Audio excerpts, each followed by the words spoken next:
Christina for inviting me to come.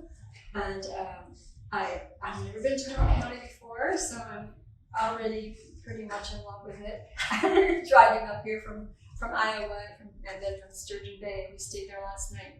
And so Christina actually and I together came up with the title and the content for this talk, this workshop. And I have never yet put together setting and character in one workshop. So it was a learning experience for me as well. And I've used all this information, of course, all these years writing my books, but you see things in a new way when you make a PowerPoint or prepare a presentation. So have setting will lasso. And I called this because lassoing dates back to ancient Egypt, and the Huns preferred the lasso as a weapon to capture enemies, but so it's not merely a cowboy tool to subdue powerful animals, and lassos used not just any old rope. It was derived from the Castilian word lazo, referring to a noose, trap, or bond. Lazo originated in the Latin lacius with the same meaning. The tool has often been referred to as the cowboy horse rope, a strong, sturdy, lightweight rope with smooth finish to ensure an easy grasp. Originally crafted using the finest quality nylon or hemp, in Northern America, rawhide or horsehair lassos existed on every ranch. Undeniably the most efficient roping tool to take captive big animals like horses and cattle. So what does this have to do with setting and character? Well, taking captive, the author in a way takes the setting and the character captive and molds them and works with them so that they together work into a really great story. Of course, we need plot as well. Plot, setting, and character. And for me, character always comes first. So it took a while for me in my writing journey to understand how important setting was or is. Where does the power of setting lie? In its ability to support character and your premise. And by premise, of course, I mean your theme. And actually, it goes a bit deeper with that in the kind of writing I do, your moral premise. There's a book by that title, The Moral Premise, which I would suggest for anybody writing just about anything. Setting forms a backdrop or foundation for and underlines the struggle or conflict of the story. And the struggle is so important because it's the tension that motivates or troubles the character. The character has what's called GMC, goals, motivation, conflict, and an obstacle to them reaching their goal. Without this, there's no story. So, significance of setting is it's difficult to overstate it. A person speaks not only with the voice, but with the objects that surround them. And this is, well documented, that photographs tell the story is well accepted, but the way furniture is positioned in a room, for example, tells something about its occupant. The contents of a larder reveal desire and restraint, as most surely does the level of liquid in the decanter. They all become ghostly receptacles for our every thought, feeling, inspiration, reflection, and wish. This is from Jacqueline Winspear. She wrote a detective novel, Birds of a Feather, and she's quoted in Moving On, a really cool book by Sarah Van Grosmak. So when you think of setting, you want to think of all the objects surrounding the character, plus a whole lot of other things besides objects. The taste, the sense, the textures, the colors, the sounds, the weather, seasons, sunsets, sunrises, storms, sunny skies, all those things. A war can be almost a character. It is in several of my 2 books. It does everything a character does, basically. Cultural and social context, that's part of character, of setting. And for example, here on Door County, so I've never been to Door County before, and I've already noticed quite a few differences from where I'm from. So there would be a completely different social and cultural context here if I were writing, say, about World War II in Door County. It'd be very different from the story on an Iowa farm. At mood, the locale, the actual specific locale, that's what we usually think of as setting, but it's much more than that, as you see. Smells, I've been doing a lot with smells because I've been working on a pioneer novel, which is not really my forte, but I won't go into the whole story of how that happened.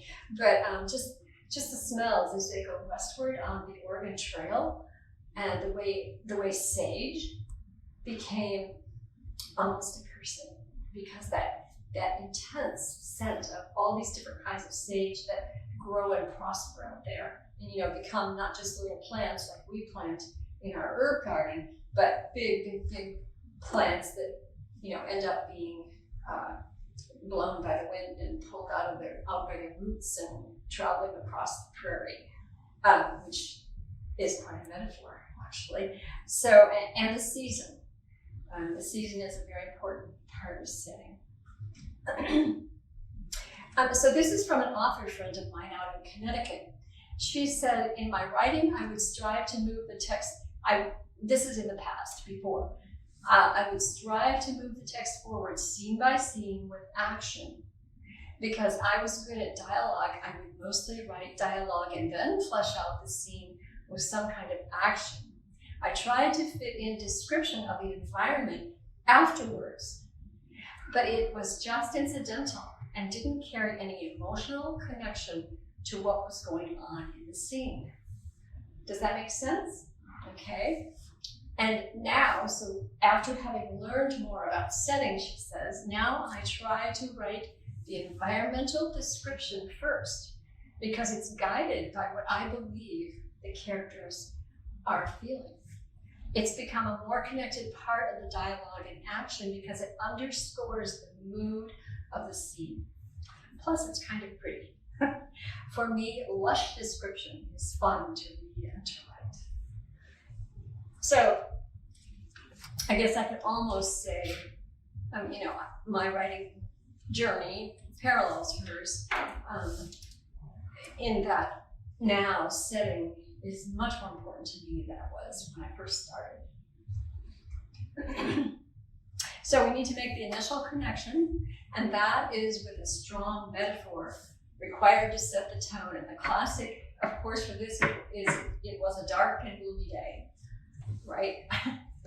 So that sets the tone for, but it needs to be connected to where the character is in life and what's happening to that character in this season of life, and how they view the world around them. Aren't we all about sunshine? And so we go to work on a rainy day, a gloomy day, and work lasts twice as long. It feels like it lasts twice as long because what's outside really connects to what's inside. And especially if we're going through a hard time, maybe we're in sorrow or in big transition in our life, that would make a big difference in the way we saw that day, in the way we viewed our activities that day.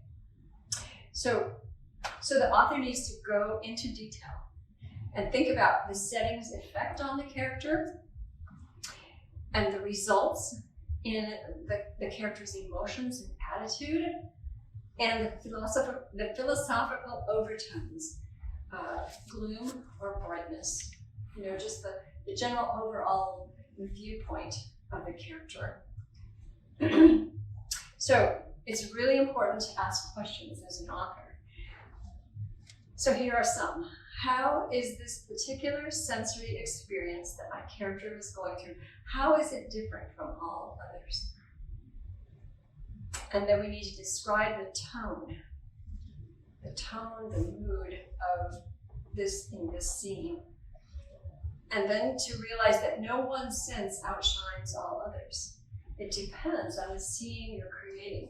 However, imagery, the sight sense, often is very much at play in really vivid writing. It's what we see.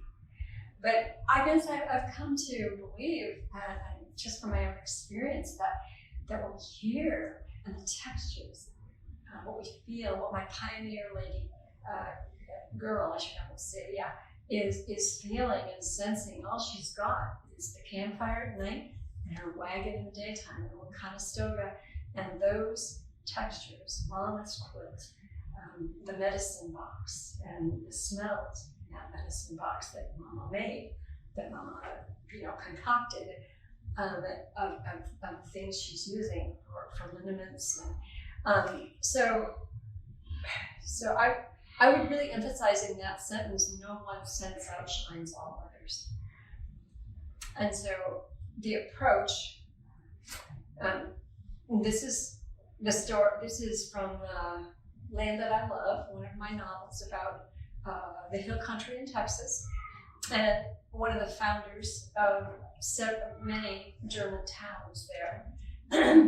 His first sight of this new country overwhelmed him. From horizon to horizon, such a variety of hues, greens deepening into blue and indigo, where the hills dipped in silent shadow. From a crested bluff over the Pedernales River, his horse's gentle nicker entered a sea of insect chatter on the wave of a breeze laden with the scent of growing things. Field mice and crickets, tall grasses, pecans, foxes and raccoons, the aroma of life itself. This land would become home. So I was trying to capture what it must have been like. Here's this guy, John Newsback is his name, and he gave up his nobility in Prussia to bring hundreds and hundreds of settlers to the United States in mid-1800s because they'd run out of land and people couldn't make a living. And so there were all kinds of political and social upsets because of that. And so he was given a charter and for land in Texas. Can you imagine, just sight unseen, you just head out and you believe that somehow all these people are going to find homes and you're going to find places for them to live. And so I was trying to sort of capture that. And it's really true that this began when I was in a museum down there before I ever started the book, and I was watching a video. You know those museum videos where you go in and you sit for 10 minutes and it kind of gives an overall view, and it had this sweeping image of him on a horse, and he's coming to a spot there, crossing the Pedernales, and what he sees. And then my friend was driving me around so I could get to know the lay of the land, and I saw the same thing, and I was like, oh my goodness. So how did he feel? How did he feel? And so all of these things that that setting includes he was internalizing them, embracing all of them. Texture, scent, smell, just everything. And obviously the visual too. But to make him, well-rounded and to bring him to life for my reader, that was my goal. And going deeper, so forget about John Newsback now. This is a totally different character. So though it lasted only seconds, the slight touch innervated him. What was it about this softness, so like other textures he had known? The curve of an orphan lamb's nose against its bottle, the shyness of the moon slipping above the corncrib on a winter's eve, the barest suggestion of a breeze. And so in this case, I was placing a character both historically and culturally. I mean, can you imagine? Can you guess from just that little paragraph, due to what it was that he connected with when he had this slight touch, what his background is. Who knows the curve of an orphan lamb's nose against its father? So he's a rancher or a farmer or has lived a very rural life. And so I was trying to put that into this scene where he was experiencing a different kind of touch, but connecting it with all the touches he felt in the past. Okay. So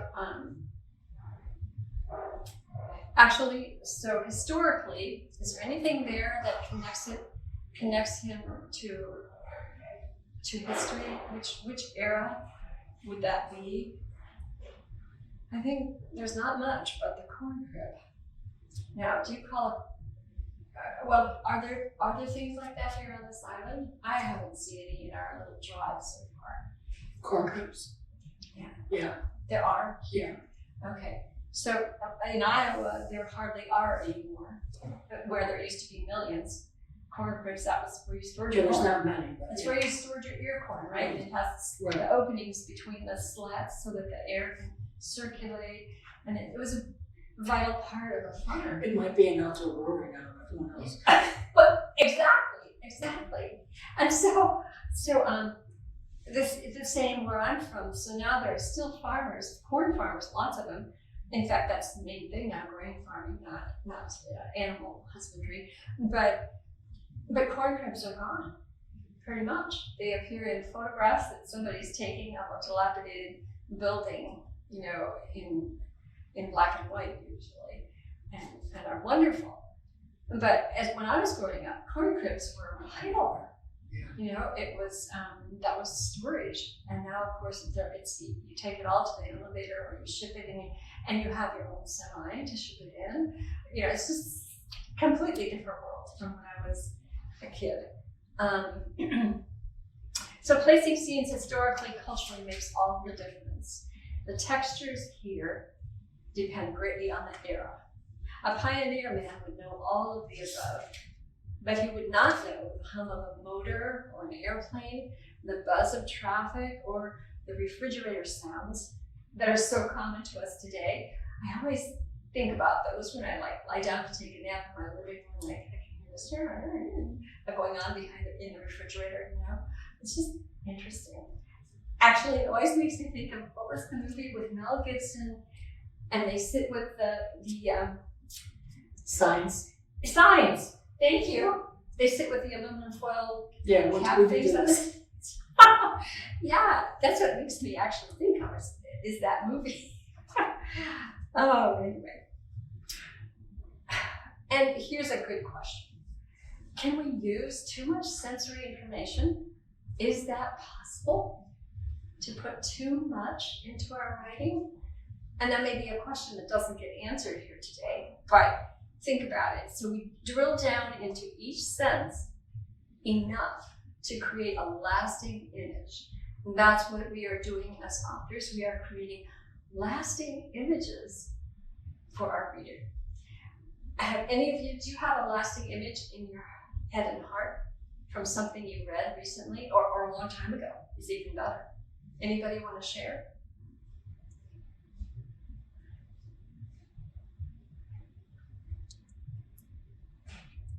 I have one from The Glass Castle. It's a memoir.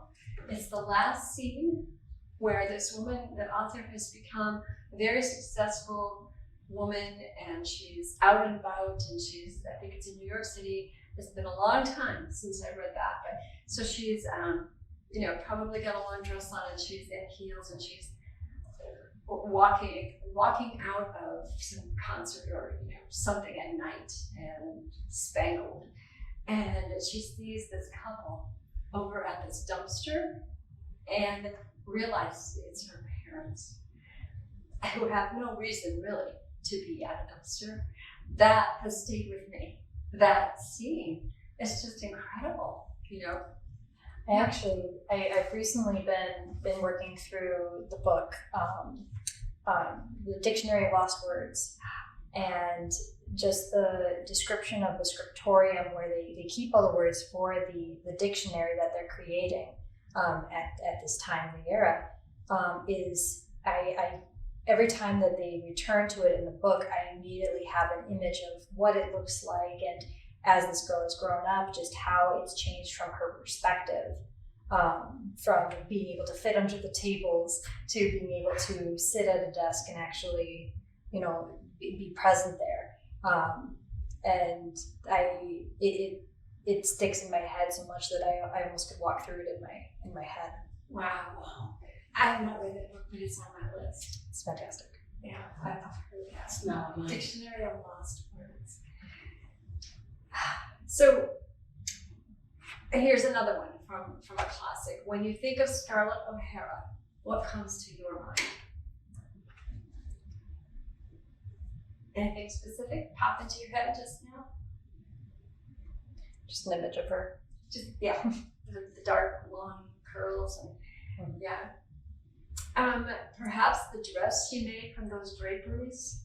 When she was so poverty stricken and she needed to impress Rhett Butler because she wanted a loan or something like that. Yeah, but she didn't want him to know how poorly she was doing, and so she tore down the draperies and made this awesome dress.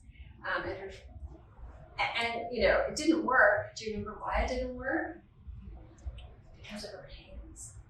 He was a ladies' man, and he knew hands, and it made you felt like, okay, she's gonna make it. He's gonna help her. This is gonna work. And then he looked at her hands and said, "You've been working awfully hard to be wearing a dress like that," something like that. And so he found her out. But another thing could be her final statement, "I'll think about it tomorrow," right? Or her fall down the long staircase when she had a miscarriage, when they were going to have their second child. My friend and I read this in high school, in algebra class actually,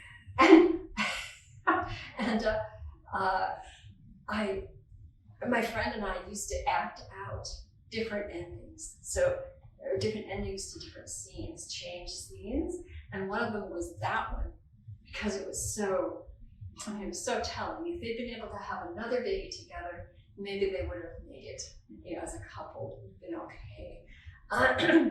But do you remember they're standing at the top of the staircase, and he doesn't mean to knock her down, but she ends up falling down the whole staircase, and he's racing down, and she loses the baby. And so we would reenact that so that didn't happen. Or Rhett Butler's famous "I don't give a damn." Why do these images stay with us? That's the question. One is that they're dramatic. There are many specifics in them that touch our hearts to create a lasting picture. They're vivid.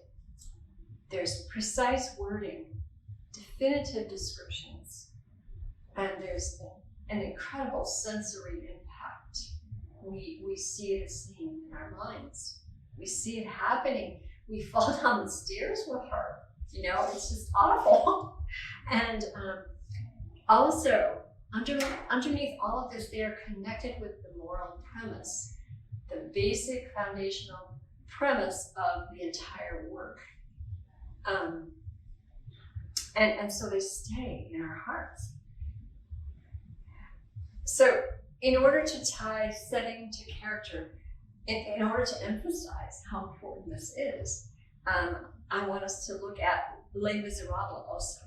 So Jean Valjean, he struggles to transform from a thief to a respected citizen and to raise his adopted child Colette, and thus disproving Officer Javert's beliefs about him. Javert believes what? He's the scum of the earth. He's a criminal.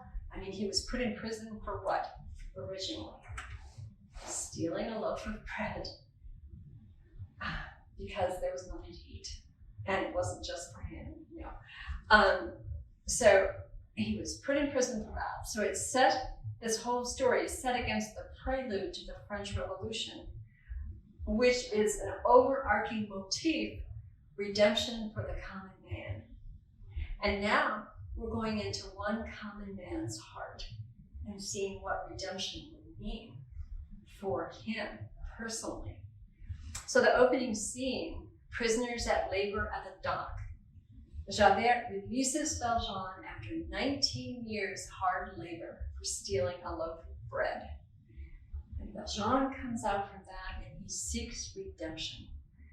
But he must display a yellow ticket that marks him as an ex-convict. So that's an obstacle right there. How can his goal ever be reached? And then I often invite participants to study other scenes that are set in locales frequented by the downtrodden and desperate. Who's an author that comes to mind? Charles Dickens. I mean, so many of his scenes are straight out of the most miserable parts of London, of the East End in the 1800s. In order to see how you tie setting to character. So Oliver, how do we get such a heart for that little guy? Well, setting has a lot to do with it. We may not think about it consciously, but it plays on us, and we see those dark streets, and here I am getting all teared up. We see the absolute misery of life for those people, and Oliver, he stands for it all, and he enters our hearts. That's the goal of Charles Dickens. And so, to bring it down to today, we're going to go to 1945. So let's say we're writing a book about World War II, and we want to emphasize something that happened in Door County, Wisconsin. So, any thoughts? You grew up here, or those of you who visited here and now live here? What might it have been like here during the war, during World War II? Well, I know that the shipyards were very busy. Yes, so that was down in Surgeon Bay, is that right? Yep. Okay. I saw a sign that kind of told me that. Okay, there we go. Yeah. So workers were probably brought in, I would think, from other places too. Do you know that where we ate dinner last night, where we stayed and had a restaurant, where we asked, because there were so many waiters and waitresses from other cultures, and I always notice things like that, and I love it, and I love to talk to them. And so we were talking to I'm not sure who's the manager or owner, but whatever. We were talking to him, and he said, well, we can't get enough workers. During the summer season, we have to import them. Seriously, I mean, yeah. And so in World War II, obviously they did that too. A lot of Hispanic people, other cultures were brought in too. But another group that was used, especially between 45 and 46, were German POWs who were in the camps. And there were 2,000 in Sturgeon Bay alone, and then there were other camps around. I'm not sure where they all were, but I might find out. Like the apples and cherries, I think. Exactly. Yeah. Yes. And so these are POWs that lived in Door County and were able to work for scrip, like 80 cents a day, I think it was. We have this in Iowa too, so I've written a book about that. And we have a prison camp that was about an hour from us. It was one of the largest hospital, and they electrified it, and almost nobody back then had electricity on their farms, especially. So it was out in the middle of a cornfield, which is obviously why, and they would just bring them in on a train, so they never saw a town, so they never, in the middle of the night, so they had no idea the countryside or anything, and they were just marched into the prison, and there they were. So I don't know how that happened here exactly, if they came by ship or what, but but they definitely were here, and definitely made a huge difference. So, beginning in November 42, many POWs were housed in the United States. In addition to our own prisoners, the military agreed to take custody of all prisoners captured by Great Britain after that date. Great Britain was running out of room. There was the Isle of Man, which had constructions where there were lots of prisoners, but they were just overloaded. And they quickly realized it was easier to house, feed, and guard them in the US at military and other existing institutions like Fort McCoy. Fort McCoy had lots of them, rather than abroad. So the 1929 Geneva Convention allowed POWs use as labor. And so the abandoned Civilian Conservation Corps site in Monroe County was designated in 42 as one of the first of ultimately 156 POW base camps in the country.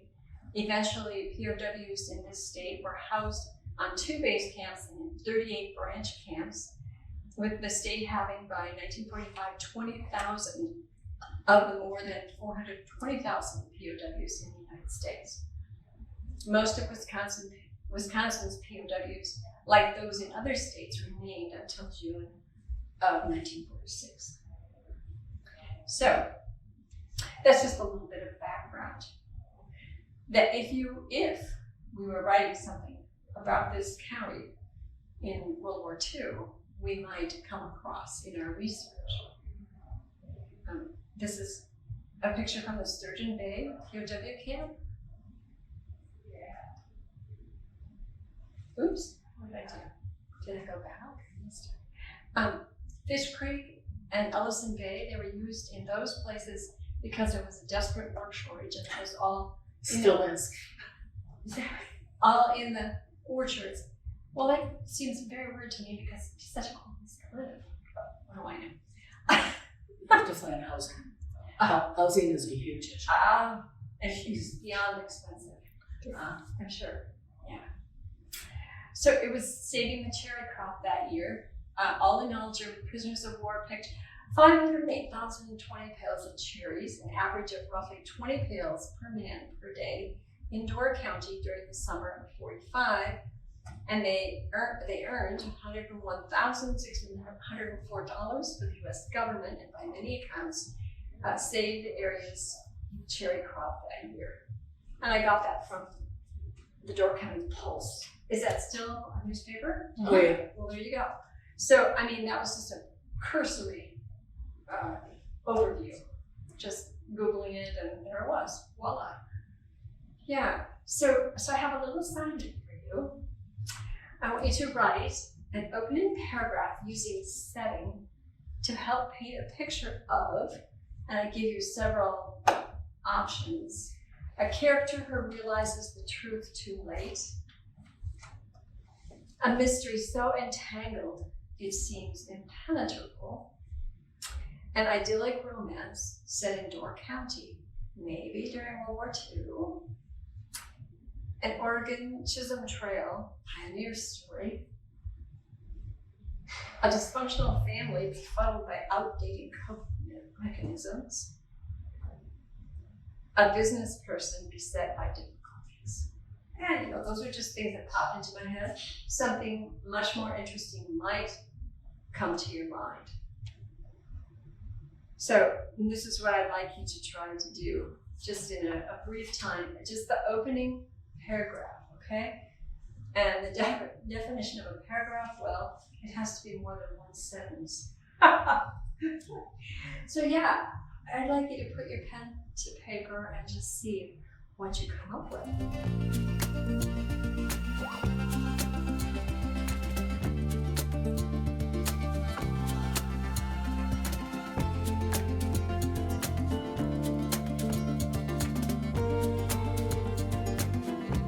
So thanks for all the things you shared, that you wrote, and hopefully those of you online or who see this later will trust your instinct and your intuition and just write something, anything. It's as one of our participants said, it's fun. That was fun. I don't think anyone was traumatized. So So when setting becomes character, so we're just going to go into a few more basic constructs about what setting involves. There's 3 types: time, environmental, and individual. You can just follow along on your handout if you want. So time, the American West, the pioneer days, the roaring 20s, on and on. Environmental, soon to be Wyoming territory. I use that one because that's what my pioneer story is about. It's kind of in between. It's one of those territories that was passed from Colorado to Dakota to whatever, and they just kind of didn't know what to do with it. Congress just kind of slung it around here and there until it finally became Wyoming territory. And then there's individual setting. So a wagon in a train on the Oregon Trail, a cousin's home, the settler's claim, and later the hand-hewn cabin and barn. And in my particular story, these are the very individual settings that I wrote about. So in the wagon on the way, then in a cousin's home, on the claim, and later in the cabin and barn, and then at an office at Fort Laramie, then at a stagecoach stop, and then at a Texas ranch. So we expect characters to come from an author's imagination, right? But so can individual settings. So the Chugwater, I write historical fiction, and the reason I can put historical in front of it is because of all the research I do. Otherwise I couldn't. And so if I dream something up and think, oh, this would be so cool if this would happen to my character right now, I would really have to check that out and make sure that that would be feasible at the time, both the locale and the climate and the social situation and the culture. An example is when I wrote about the POW camp in Iowa and about in the same book about the war in the Pacific, I was so touched by all the people, all the soldiers taken captive by the Japanese at one point on the Tonga Peninsula, and there were like 77,000, just an enormous amount. And I thought, seriously, in jungly, mountainous terrain, surely somebody must have escaped. There must have escaped capture. And so I said to my husband, who's much more of a military historian, historical researcher than I am, I said, do you think that's a credible idea? And he said, yeah, I do.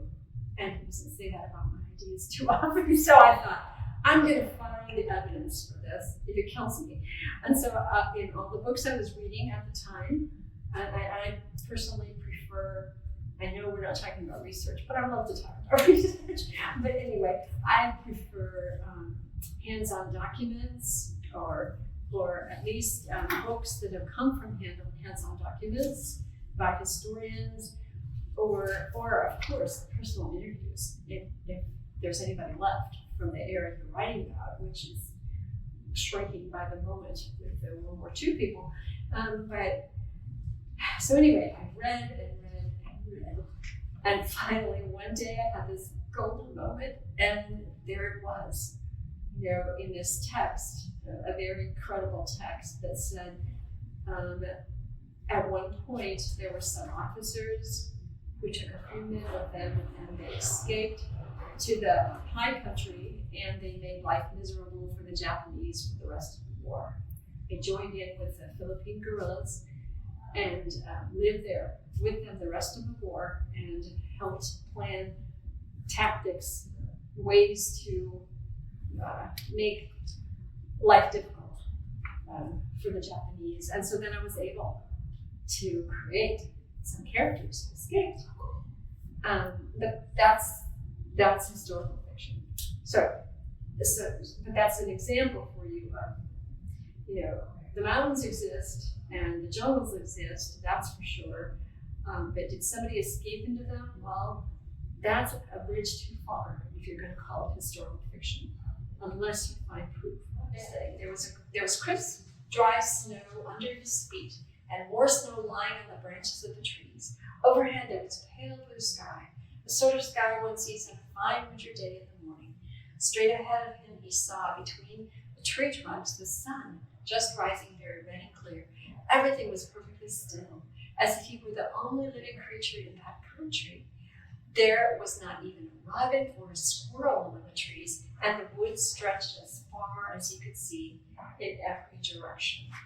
You may recognize that as the beginning of the Chronicles of Narnia. C.S. Lewis most likely created this scene from his own experiences to ground the reader. The tranquil scene lulls one of his characters, Edward, into a winter wonderland seemingly bright with possibility. But having established the setting of Narnia, Lewis moves on to describe the great evil that's cursing the land. And then, I'm sure you've read it, but, then Edward was deceived, completely deceived by that scene. Had no idea that there was a curse on the land, and it was going to very much affect him.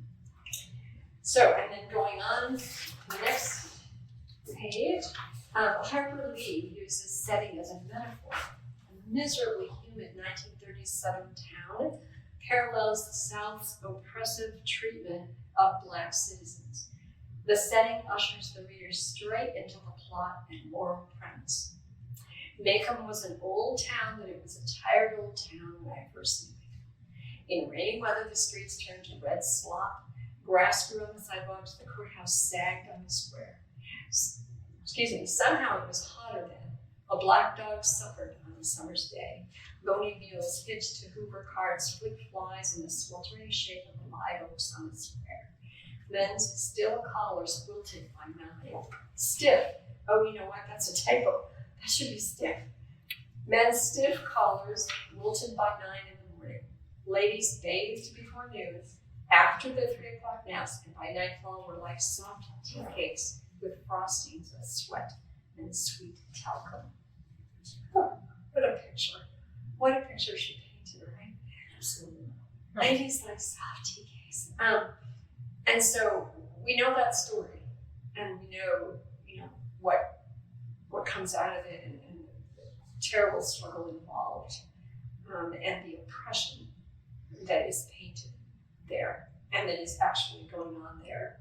So, but the setting, she uses it to get us right there.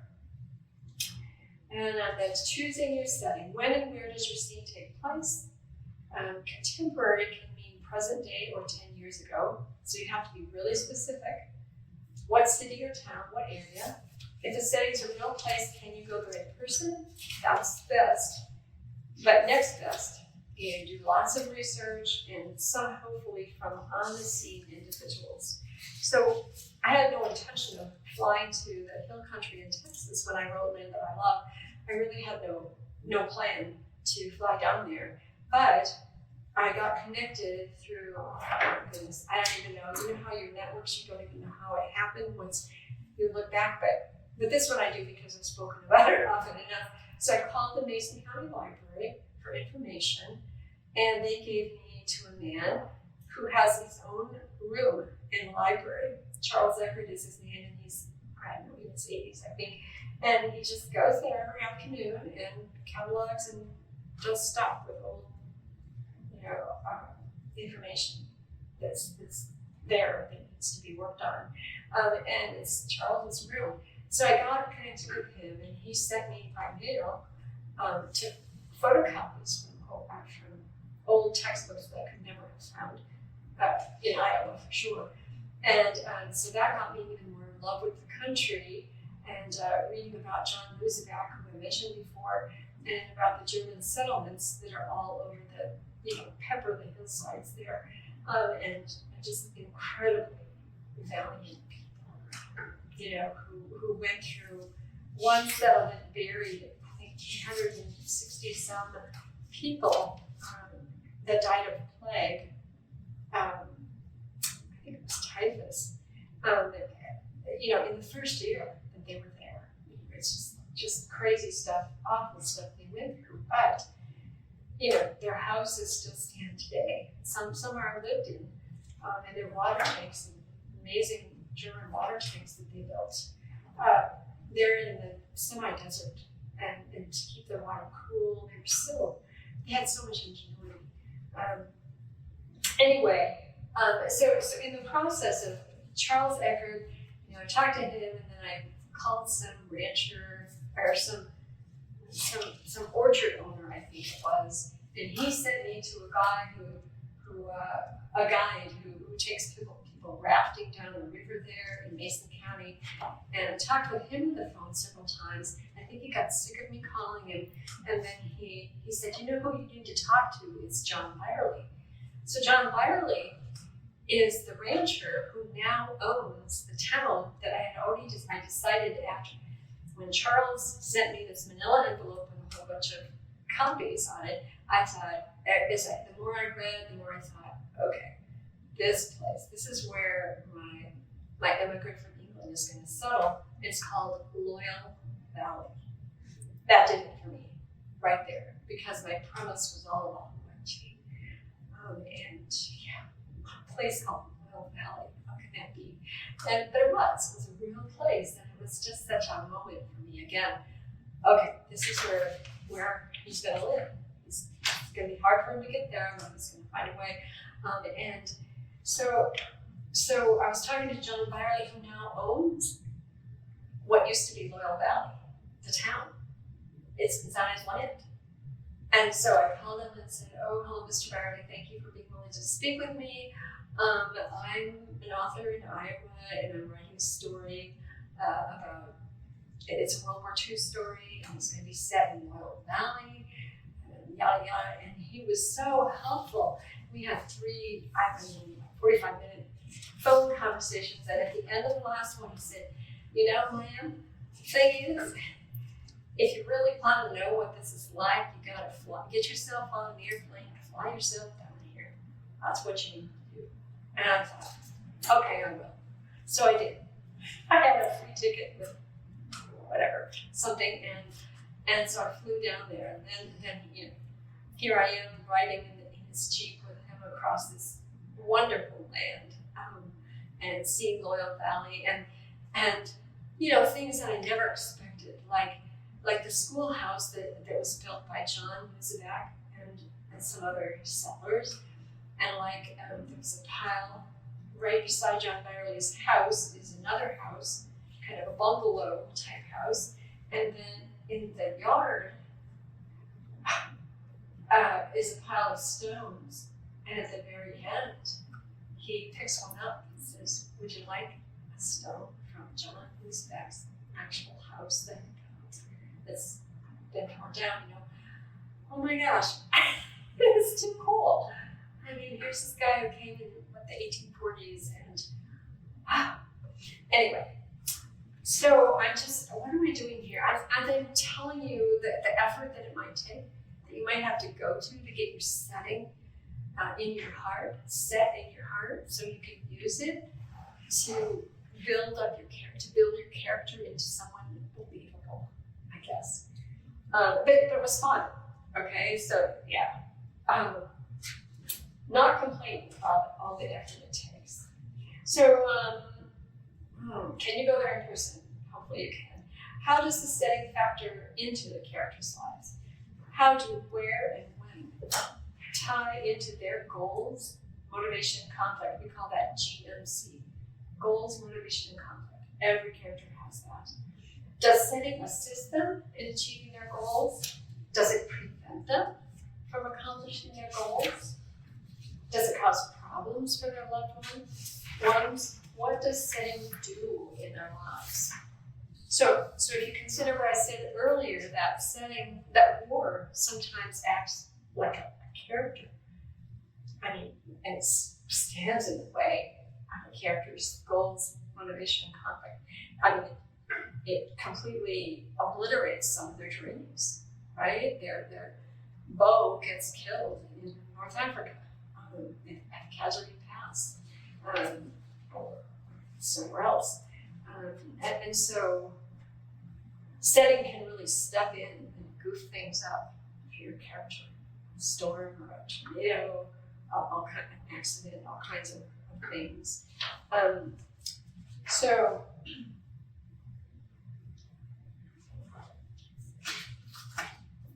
oh, and the last one, which really should be on the page before, but anyway, does it cause problems with loved ones? Does it illustrate an overall image? And you know, in the Midwest, we have these values. I don't know if you do here, but thunderstorms, just incredible, and you can see them. It's flat, so you can see them coming, and you just know it's headed toward you. And this crazy thunder and lightning. I love storms, always have. But so that's just an example of it can illustrate an overall image. So this horrible storm is coming. Wonderful. This wonderful, horrible storm is coming. And you, the reader, knows that here's the character just crushed by whatever just happened to them or is happening to them. Characters in setting relate in a variety of ways. If your main character has never lived anywhere else, they may think this is the best place in the world. Or they might feel trapped and yearn to leave.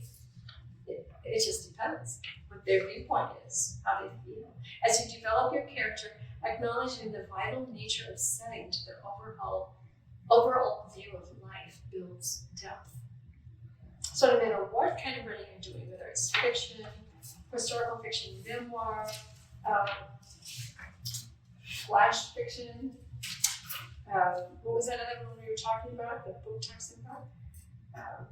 With the micro stories and tiny stories. Yeah. The one I gave you the book on, the book library. Anyway, any kind of writing, you need setting. Speculative. Speculative. That was what it was, yeah. So, for example, if a significant battle took place in their neighborhood, how does that past color the way they view themselves? And, you know, this girl might live, 3 miles from where Gettysburg took place, and she'll always be a Dixie girl, or vice versa.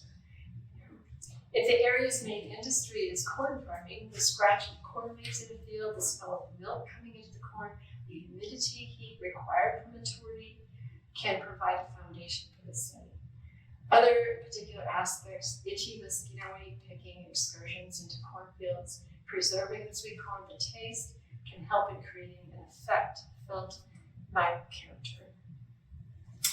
And then what unique aspects of your setting can you exploit in your hero or heroine's lives? Storms, we have no control over them, even if we can see them coming. What effect does setting have on your hero or heroine? How do they feel or think about their setting? It's really, we've all known people who really hated where they were or totally loved where they were. It makes a difference. It makes a big difference in how they function. So that's an area of character that we need to delve into, that they're so tied together. We can't afford to not delve into it. So those are all just some more ideas for you. And I would say that for those who are watching on whatever, Facebook or however you end up watching this on video, I'm